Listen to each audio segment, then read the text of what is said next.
I'm Laine Cunningham. I'm here at Barn Hills Books today to do a little reading. First, I'm going to be reading from Seven Sisters, Spiritual Messages from Aboriginal Australia. This is a collection of stories that I've retold that are from the Aboriginal mythology, and then I've connected them with some essays to help people understand in the modern world about how to address the issues with this wisdom that's really been around for quite a long time. The selection I'm going to be reading from today is from a story or a segment called The Orphan. And The Orphan is about this fellow who a long time ago, he was sort of living on the fringes of this tribe. He didn't talk to anybody because he wasn't allowed to talk to them. He wasn't related to anybody there. And then it just started to wear on him that all the other people were always laughing and the kids were always playing with the other adults, and he just had no contact whatsoever. So he went to the river one day when everybody was hunting and he stole all the water. Well, of course, he had to be chased down and punished for that. But the story tells us a lot about the way that we live today and the way that we live that's a little separated. So here's the essay that's written in response to this story called The Orphan. We often talk these days about the breakdown of social structures. Email and texting have replaced personal communication, and television is a poor substitute for human interaction. Our elderly live on islands of nursing care communities. Single parents operate without the support of other adults, and immigrants arrive in our country without friends or family. Multiple factors contribute to these issues, but only one cause rises above them all: our skewed perspective on love. Ironically, love between two people has evolved into an exclusive and exclusionary club. The rights and advances in social changes that were supposed to free our hearts have trapped people in a constricting bond. Marriage itself is a fine thing, but any relationship that cuts ties to the rest of the world or that limits our relationships with others is no better than an arranged union. Through this strange evolution, our modern clan has shrunk to a single person, a spouse or lover.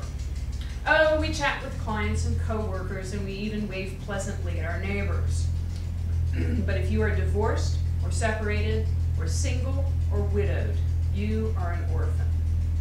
Even people who are married or romantically involved can practically be orphans because couples often neglect their other relationships. Our culture also puts couples on a pedestal. Romantic relationships have been raised so far beyond their value that couples have been excised from the social network. What used to be one part of a full life has become a pass-fail system. People judge themselves and each other based on whether they are married, how many times they've been divorced, and even whether they lost a partner to illness or accident. Never married equals undesirable. Divorced makes for damaged goods, and widowed means forever in mourning. We are more than these labels, and more than the sum of our romance.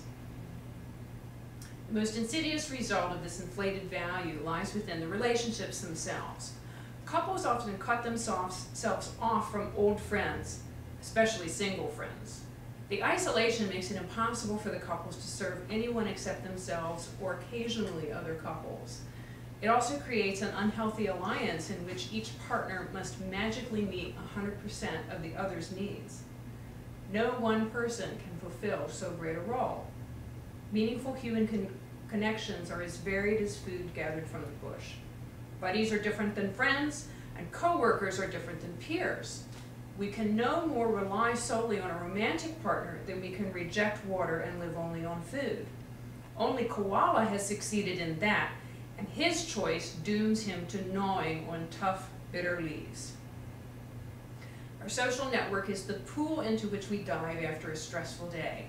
Our personal communications have their own rhythms and tides. The network doesn't always trigger a rush of new thoughts and ideas, although it might. We do not always touch the depths that support us during crisis, although it's possible. None of it can exist if we separate couples from their clans and make them into orphans. The human heart has no limitations, and in a society that tends to isolate its members, a A small act of kindness can be like a river in the desert.